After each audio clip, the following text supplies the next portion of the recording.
Biyayang kay ganda, another day, another candle. So, ito yung candle na ginawa ko kahapon, no? Kasi may Easter small get together ako dito sa bahay. So, nag-iisip ako kung ano ilalagay ko sa isang table. Doon sa isang table, meron na akong centerpiece. Doon sa isang table, so, nag-iisip ako anong gagawin ko kasi nga Easter. So, ayan, gumawa ako ng Easter basket na bouquet. Inilagyan ko ng bunny yung sa gitna, no?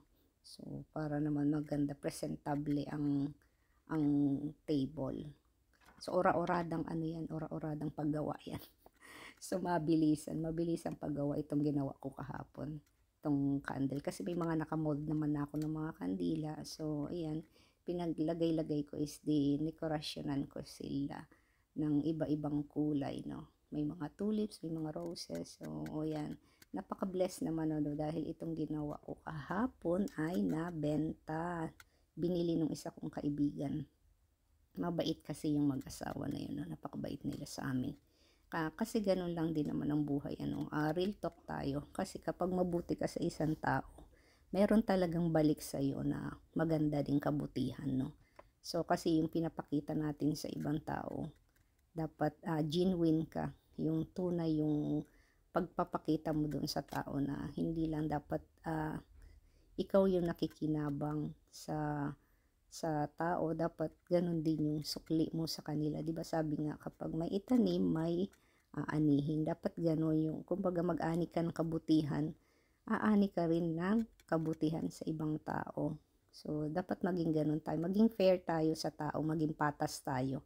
Kapag kung ano yung pinakita sa iyo, dapat gantimpalaan mo din ng ganoon. Hindi kasi yung real talk, no, yung iba kasi nga diyan na kasi kapag nga may mga tao kasing take advantage din, ano, hindi naman lahat, pero sa panahon ngayon kasi masyado ng maraming mga taong mga wise, no, mga nagte-take advantage kabutihan ng ibang tao.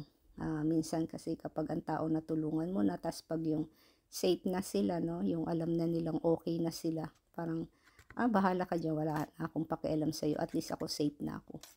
Hindi dapat ganun ang buhay. Dapat kung ano yung pinakita sa iyo o ginawang kabutihan sa iyo ng isang tao, dapat suklian mo din ng kabutihan, hindi lang yung sarili mo lang iniintindi mo, no?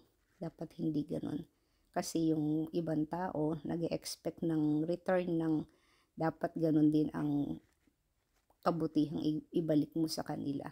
Pero napakasad, no? In reality kasi hindi na talaga ganoon. Minsan ang balik ng tao sa iyo kapag ano na sila, may ano na sila sa buhay nila, meron na silang sinabi sa buhay nila na mas medyo ano na sila, safe na sila sa buhay nila, so I don't care anymore, parang gano'n na sila.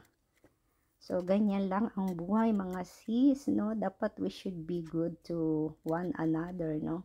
So kahit man kay mag-anak mo yan, kaibigan mo yan, dapat suklian ng kabutihan lahat ng mga biyayang natatanggap, no? At saka sinishare yan, no? Ako, itong ginagawa ko is ano lang naman, hindi naman ako masyadong kumikita ng kalakihan dyan. So gusto ko lang yung ginagawa ko.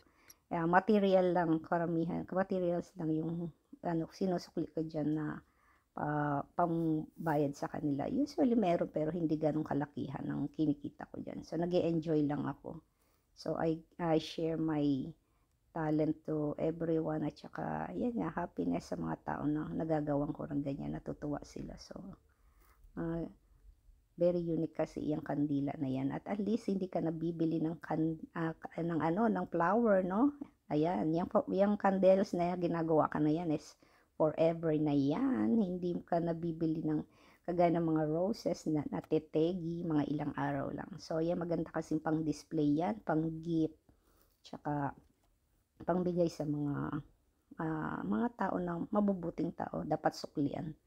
Yan, bigyan nyo sila ng bulaklak. Ayan, kandila na yan, they will remember that forever.